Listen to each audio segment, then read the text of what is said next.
striking a chord with me. That's small. What does it say? Well, basically, eating fish like halibut, salmon, anchovies, they're great antioxidants, anti-inflammatories, and they will lower your risk for Alzheimer's. A big study just showed us that. And it's got to be baked or grilled. If it's fried, it doesn't work. Oh, isn't that a bummer?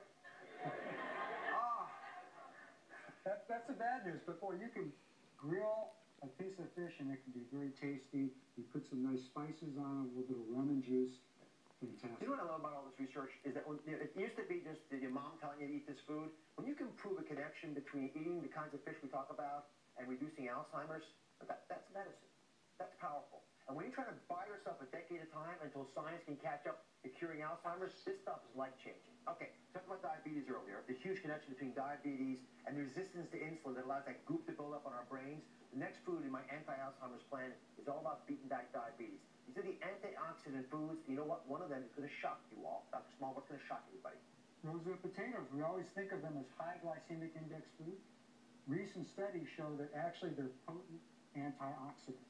And that's good for the brain because it decreases the oxidative stress that harms brain cells. However, make sure you don't overcook them because if you overcook them, it'll decrease that antioxidant potency. And we do overcook, that's if you're going to have baked potatoes. But what about French fries, chips? You're still looking for those fried foods, and it's not going to happen. Right. Not good. I know where their minds are going. Talking about baked potatoes. We talk a lot about French fries being a big cause of obesity in America, and chips as well. Baked potatoes do not cause obesity as far as we can tell. This is new news for me about being able to beat back diabetes. Okay, what else do you have here? Also, by the way, I like the skins. I think they're very tasty and very rich in nutrients. Okay. Also have colorful fruits. Colorful fruits and vegetables are potent antioxidants. They've got polyphenols in them, and that is brain protective. Garlic, great Alzheimer prevention food, and also large amounts of garlic can lower blood pressure and also lower cholesterol levels. So what we're talking about is really a brain-healthy diet that is also a heart-healthy diet and a body-healthy diet. Dr. Small is known for a lot of areas of research, but one of the ones he really has done some groundbreaking work in is in the area of spices. So talk to me about your research in spices. Well, we're very interested in curry powder. Actually, the component, we call it curcumin. Turns out in India, the rate of Alzheimer's disease is much lower than it is in the United States. And of course, they eat a lot of curried foods.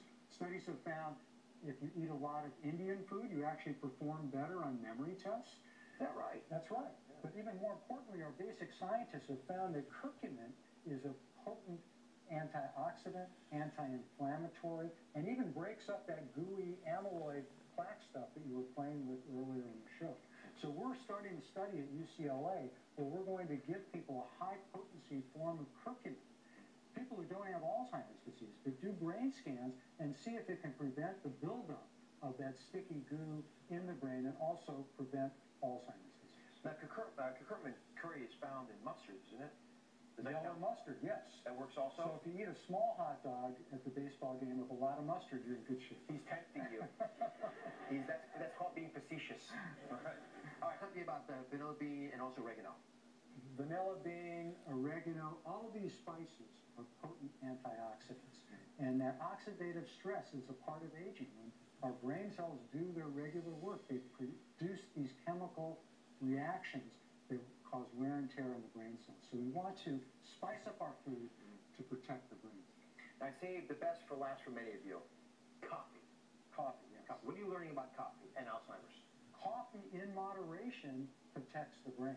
It lowers the risk for Alzheimer's now disease. Happy. Yeah. They're happy. 1 or 2 cups a day will lower your risk for Alzheimer's disease. And we think that the caffeine may actually be preventing the buildup of those amyloid plaques in the brain.